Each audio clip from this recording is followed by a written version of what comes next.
Hello friends, welcome to the channel Gyan partner. Practice with question paper का ये third video है और आज हम लोग सॉल्व करेंगे एसएससी सीजीएल 2019 टीयर 1 इंग्लिश का क्वेश्चन पेपर। ये 4 मार्च 2020 शिफ्ट 2 को लिया गया था। तो पहला क्वेश्चन है, select the word which means the same as the given group of words. मतलब वन वर्ड सब्सटीट्यूशन करना है।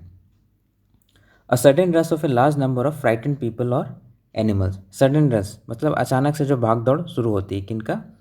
फ्राइटेंड पीपल, डरे हुए लोगों या जानवरों का। जब बहुत बड़े संख्या में डरे हुए लोगों या जानवरों का अचानक से भाग दौड़ शुरू हो जाता है, उसको क्या बोलते हैं? तो हिंदी में उसको बोलते हैं भगदड़, जिसका इंग्लिश क्या होता है? स्टैम्पीड। स्टैम्पीड मतलब होता है भगदड़। तो ये इसका आंसर हो जाएगा। बाकी का भी मीनिंग देख लेते हैं। लूनेसी मतलब होता है पागलपन, जिसका और सिनोनिम है इंसैनिटी या मैडनेस। तो ये भी एग्जाम में पूछा जाता है। स्केपगोट मतलब बलि का बकरा। रेक्ल्यूज मतलब होता है सन्यासी या बैरागी। इसका भी सिनोनिम है एसेटिक या हर्मिट। ये भी एग्जाम में पूछते हैं। रेक्ल्यूज, एसेटिक, हर्मिट, ये तीनों आपस में सिनोनिम्स हैं। नेक्स्ट, इसमें इडियम का मीनिंग आपको फाइंड करना है। द बीज नीज। तो द बीज नीज किसको बोलते हैं? किसी को अगर हम लोग बोलेंगे कि ये द बीज नीज है, मतलब वो बहुत ही अच्छे क्वालिटी का है। ठीक है, बहुत ही बेस्ट क्वालिटी का है। तो ऑप्शन में क्या? प्रॉब्लमेटिक, प्रॉब्लम से भरा, वो नहीं होगा। फुलिश, मूर्खता, वो भी नहीं होगा। एक्स्ट्रा ऑर्डिनरी मतलब होता है बहुत ही अच्छे क्वालिटी का। तो ये इसका आंसर हो जाएगा। ऑब्जर्वेंट मतलब होता है ऑब्जर्व करने वाला।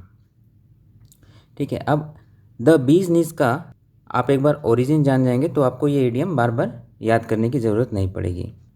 तो 1920s में एक डांसर थे जिनका नाम था बी जैक्सन। तो बी उनका नाम था, फर्स्ट नेम। ये बहुत ही बढ़िया डांसर थे। और एक बढ़िया डांसर के लिए क्या ज़रूरी होता है कि उनका जो नी यानी जो घुटना है वो बहुत ही स्ट्रांग होता है या अच्छे क्वालिटी का होता है। तो वहीं से ये ईडीएम आया, द बीज नीज। तो जो भी कोई दूसरा कुछ भी अगर अच्छे क्वालिटी का, तो उसको हम लोग बोलते हैं द बीज नीज, बी का घुटना। Next, a reward is a dash which motivates a person to achieve excellence in his field. Reward क्यों दिया जाता है?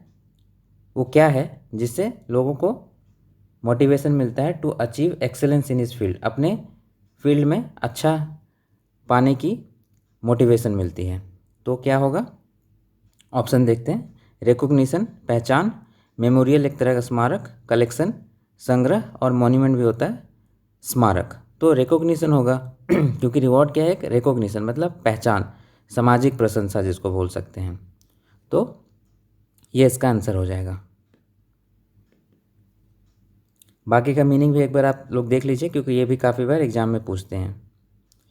मेमोरियल मतलब होता है स्मारक, जो किसी घटना या व्यक्ति के याद में हम लोग बनाते हैं, जैसे कि विक्टोरिया मेमोरियल हॉल आपका कोलकाता में है। कलेक्शन मतलब होता है संग्रह, जैसे कोई कॉइन को संग्रह करता है, कॉइन का कलेक्शन करता है, कोई स्टैम्प टिकट को कलेक्शन करता है। मॉन्यूमेंट मतलब भी होता है स्मारक, लेकिन मॉन्यूमेंट किसको बोलेंगे? किसी बिल्डिंग या स्टेचू को ही सिर्फ मॉन्यूमेंट बोल सकते हैं। नेक्स्ट है, यहाँ पे आपको एंटोनिम फाइंड करना है। किसका? ऑब्सोलीट का। ऑब्सोलीट मतलब होता है बहुत ही पुराना, पुराने ज़माने का, जिसका इस्तेमाल अभी नहीं होता है, मतलब आउटडेटेड। तो यहाँ ऑप्शन में भी आउटडेटेड है, लेकिन यहाँ पे सिनोनिम नहीं एंटोनिम पूछ रहा है। अगर सिनोनिम पूछता तो ये इसका आंसर होता। तो ऑप्शन देखते हैं। रिजिड मतलब होता है कठोर, आउटडेटेड मतलब बहुत पुराना, रिमोट मतलब होता है बहुत दूर, जैसे हम लोग बोलते हैं रिमोट विलेज, जो बहुत दूर विलेज होता है उसको हम लोग रिमोट विलेज बोलते हैं। रिसेंट मतलब होता है हाल का, जैसे हम लोग बोलते हैं ना रिसेंट मोबाइल फ़ोन। तो रिसेंट मतलब हो गया हाल का, और ऑब्सोलीट मतलब क्या हो गया? बहुत पुराने ज़माने का। तो ये उसका एंटोनिम हो जाएगा। नेक्स्ट है, अगेन आपको वन वर्ड सब्स्टिट्यूशन करना है। One who loads and unloads ships. जो शिप में सामान को लोड या अनलोड करता है उसको हम लोग क्या बोलते हैं? तो ऑप्शन का मीनिंग देखते हैं। स्पिंस्टर मतलब होता है एक तरह का अनमैरिड वुमन, लेकिन सारे अनमैरिड वुमन को हम लोग स्पिंस्टर नहीं बोलेंगे। वैसे वुमन को ही सिर्फ बोलेंगे स्पिंस्टर जिनकी शादी की उम्र निकल चुकी है लेकिन अभी भी वो अनमैरिड ही हैं। नेक्स्ट है स्टीव डोर। स्टीव डोर का ही मतलब होता है जो शिप में मतलब जहाज़ में, पानी के जहाज़ में सामान को चढ़ाता है या उतारता है, एक तरह से जहाज़ का कूली बोल सकते हैं। रस्टिक मतलब होता है रूरल। कैप्टन मतलब कप्तान। तो इसका आंसर हो जाएगा ऑप्शन 2। नेक्स्ट है, इसमें करेक्ट स्पेलिंग फाइंड करना है। कॉन्साइंसियस, इसमें आपका टी के बाद ई नहीं, यहाँ पे आई होना चाहिए, और इसका मीनिंग है ईमानदार। एनकरेजमेंट, ये इसका सही स्पेलिंग है, मतलब प्रोत्साहन। कमोशन में डबल एम होता है, जिसका मतलब होता है हलचल। एम्ब्रेसमेंट का ये सही स्पेलिंग है, जिसका मतलब होता है शर्म वाली फीलिंग। तो इसका आंसर क्या हो जाएगा? एनकरेजमेंट। नेक्स्ट आपका क्लोज टेस्ट। क्लोज टेस्ट में आपको एक बार पूरा पैराग्राफ पढ़ना पड़ेगा और उसका थीम समझना पड़ेगा, टॉपिक समझना पड़ेगा कि किस टॉपिक पे बात हो रही है। ठीक है, तो हम लोग स्टार्ट करते हैं। Discipline is doing any work with rules and regulations. It is dash misunderstood as a restriction to freedom, but it makes our life organized.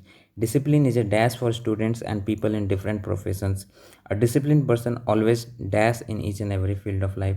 Disciplined people dash a disciplined society and a powerful nation. ठीक है, तो इतना पढ़ने पे ही आपको समझ में आ गया कि ये पूरा जो पैराग्राफ है वो डिसिप्लिन पे बेस्ड है। ठीक है, अब हम लोग इसको सॉल्व करने का कोशिश करते हैं। Discipline is doing any work with rules and regulations, मतलब डिसिप्लिन किसी काम को रूल्स एंड रेगुलेशंस के साथ करने को बोलते हैं। नेक्स्ट सेंटेंस जिसमें आपको ब्लैंक फिल करना है।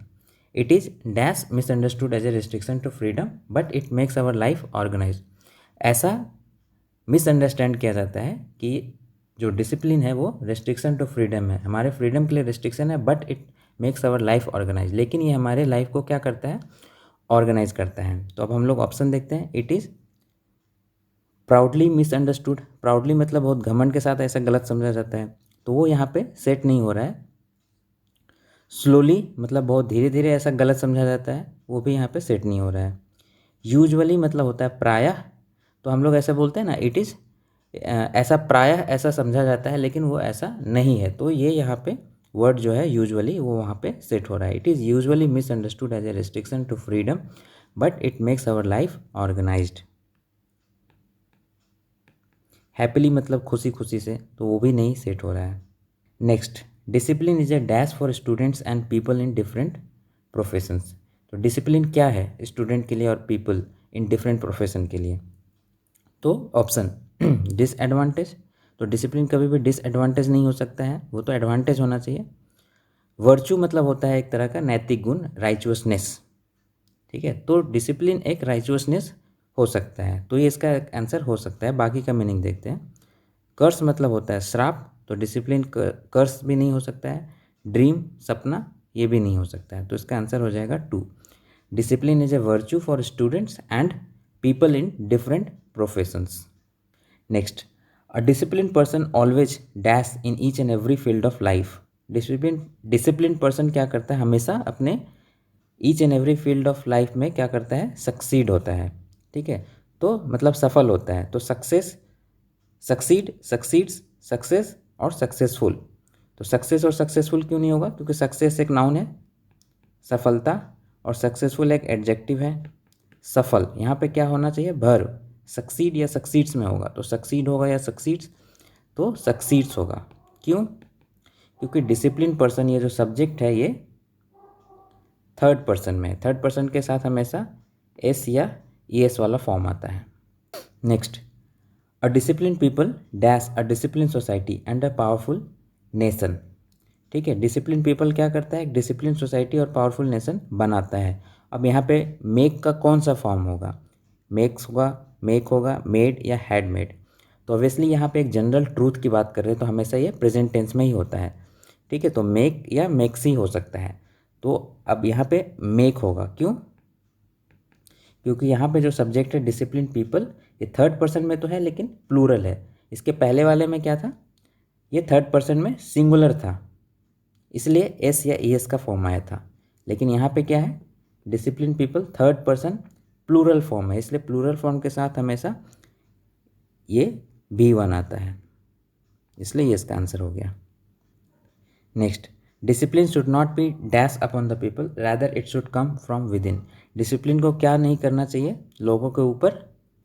तो ऑप्शन देखते हैं। अडोन्ड मतलब होता है to make more attractive, discipline को ज़्यादा अट्रैक्टिव नहीं बनाना चाहिए, ये यहाँ पे सेट नहीं हो रहा है। इम्पोज मतलब होता है थोपना, तो क्या डिसिप्लिन को किसी के ऊपर थोपना नहीं चाहिए, तो ये यहाँ पे सेट हो रहा है। डिसिप्लिन को क्या है, पीपल के ऊपर थोपना नहीं चाहिए, rather it should come from with in, मतलब ये अपने आप अंदर से आना चाहिए। ठीक है।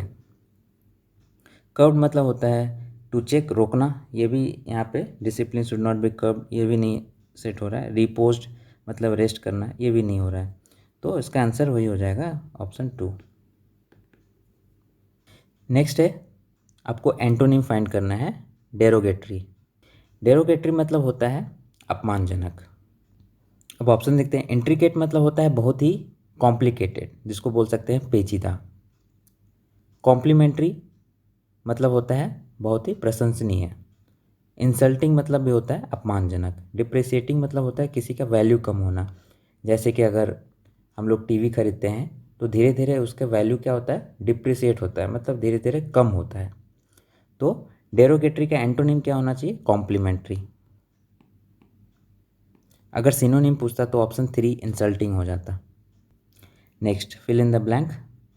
The government should take stringent steps against terrorist and foil their dash designs. Government को क्या करना चाहिए, टेररिस्ट के अगेंस्ट में कठोर कदम उठाना चाहिए, और उसका डिजाइन मतलब उसका जो काम करने का तरीका है उसको क्या करना चाहिए, फॉइल मतलब तोड़ देना चाहिए। कैसे? तो किस तरीके, कैसा काम करने का तरीके को रोकना चाहिए? पहला है एग्जाम्पलरी मतलब एक्सेलेंट, तो एक्सेलेंट डिज़ाइन तो होता नहीं है टेररिस्ट का, तो कभी भी पॉजिटिव काम करने का तरीका हो नहीं सकता है। कंड्यूसिव मतलब होता है सहायता देने वाला, जैसे हम लोग बोल सकते हैं darkness is conducive to sleep, मतलब डार्कनेस क्या है, स्लीप के लिए कंड्यूसिव है, सहायता देने वाला है। ठीक है, वो भी नहीं होगा। बेनेवलेंट मतलब होता है दयालु, काइंड, तो ये भी नहीं हो सकता है। टेररिस्ट के लिए कभी भी पॉजिटिव वर्ड तो नहीं होना चाहिए। मलिशियस मतलब होता है हार्मफुल, तो यहाँ पे क्या होना चाहिए, 4। The government should take stringent steps against terrorist and foil their malicious designs. Next question है, ईडियम का मीनिंग फाइंड करना है, टू थ्रो अ फिट। इसका मतलब होता है एक्सप्रेस एक्सट्रीम एंगर, मतलब बहुत ही खतरनाक तरीके का गुस्सा जाहिर करना। नॉर्मली जो बच्चे होते हैं, छोटे बच्चे, वो जब बहुत ज़्यादा गुस्सा होता है तो अपना जो हाथ पैर फेंक फेंक के जो रोते हैं, उसको हम लोग बोलते हैं to throw a fit. Next, grammatical error. Those who follow a healthy routine is likely enjoying good health, जिसमें कहाँ पे एरर है वो आपको फाइंड करना है। तो लाइकली के बाद हमेशा फुल इन्फिनेटिव आता है, मतलब लाइकली टू एंजॉय, तो इस सेगमेंट में मिस्टेक है। जंबल सेंटेंसेस, इसमें मैंने आपको पहले ही बताया है कि कुछ ट्रिक्स आपको पहले ही बताया है, जैसे कि जो सबसे पहले तो इसमें फर्स्ट सेंटेंस फाइंड करना होता है, और जो सेंटेंस हाउएवर, दस, देयरफॉर, हेंस, इस तरह के कंक्लूजन वाले वर्ड से स्टार्ट होता है, वो हमेशा लास्ट वर्ड, लास्ट सेंटेंस होता है। ठीक है, लेकिन यहाँ पे जो 4 सेंटेंस दिया हुआ है उसमें इस तरह का कोई भी वर्ड नहीं है। ठीक है, दूसरा मैंने बताया था कि अगर कोई सेंटेंस प्रोनाउन से स्टार्ट हो रहा है तो वो भी पहला सेंटेंस नहीं हो सकता है, अनटिल एंड अनलेस कि चारों जो वर्ड है, चारों सेंटेंस अगर प्रोनाउन से स्टार्ट ही हो रहे हैं, तब तो पहला सेंटेंस प्रोनाउन से स्टार्ट हो सकता है। लेकिन नॉर्मली पहला सेंटेंस हमेशा नाउन से स्टार्ट होता है, तो पहले हम लोग वो चेक करते हैं। A, they pronoun, it pronoun, the Indian government, ये एक नाउन है इसलिए ये पहला सेंटेंस होगा। दिस प्रोनाउन है, तो सी किस में है, ऑप्शन 3 और ऑप्शन 4। अब 2 ऑप्शन है इसलिए आपको अब इस सेंटेंसेस का मीनिंग भी पता करना पड़ेगा। अगर एक ही ऑप्शन रहता तो उसका आंसर हो जाता। तो हम लोग पढ़ते हैं पहला sentence. The Indian government has announce certain facilities in the budget session. Indian government ने अपने बजट सेशन में कुछ फैसिलिटी को अनाउंस किया है। ठीक है, अब ऊपर से पढ़ते हैं। They can then purchase them on subsidize rates with additional loan facilities. मतलब यहाँ पे किसी भी चीज़ को सब्सिडाइज रेट पे खरीदने की बात हो रही है। Second, it will import technologically advanced medical instruments and provide them to entrepreneurs. ये क्या करेगा, टेक्नोलॉजिकली एडवांस्ड मेडिकल इंस्ट्रूमेंट को इम्पोर्ट करेगा और वो प्रोवाइड करेगा किसको, एंटरप्रेन्योर। एंटरप्रेन्योर मतलब होता है बिजनेसमैन जो सारा रिस्क उठा के अपना बिजनेस खुद स्टार्ट करते हैं। लास्ट है, this will help in strengthening the economic condition of entrepreneur. ये क्या करेगा, तो एंटरप्रेन्योर का जो इकोनॉमिक कंडीशन है उसको स्ट्रेंथन मतलब मजबूत करेगा। तो आप यहाँ पे देखिए, यहाँ हम लोग बोल रहे हैं कि एंटरप्रेन्योर का इकोनॉमिक कंडीशन मजबूत होगा, और बी में हम लोग क्या बोलेंगे, it will import technologically advanced medical instruments and provide them to entrepreneurs. तो अब आपको लिंक करना पड़ेगा कि बी में बोला जा रहा है कि एंटरप्रेन्योर को हम लोग technologically advance medical instrument provide करेंगे। जब प्रोवाइड करेंगे तभी तो उनका इकोनॉमिक कंडीशन मजबूत होगा, इसलिए बी के बाद ही डी आएगा। तो सबसे पहला तो सी होना चाहिए और बी के बाद डी आना चाहिए। ये जो फॉर्म है वो किस में है, 3 में है या 4 में है, सी बी डी 3 में है। ये इसका आंसर हो गया। नेक्स्ट, इसमें आपको सब्स्टिट्यूट करना है अंडरलाइन सेगमेंट में। The mathematical calculation of this problem is easy then a previous one. तो यहाँ पे क्या कंपैरिजन हो रहा है, तो कंपैरेटिव डिग्री आएगा, तो उसके लिए क्या होना चाहिए, ईजियर। तो क्या होगा, option 4। The mathematical calculation of this problem is easier than the previous one.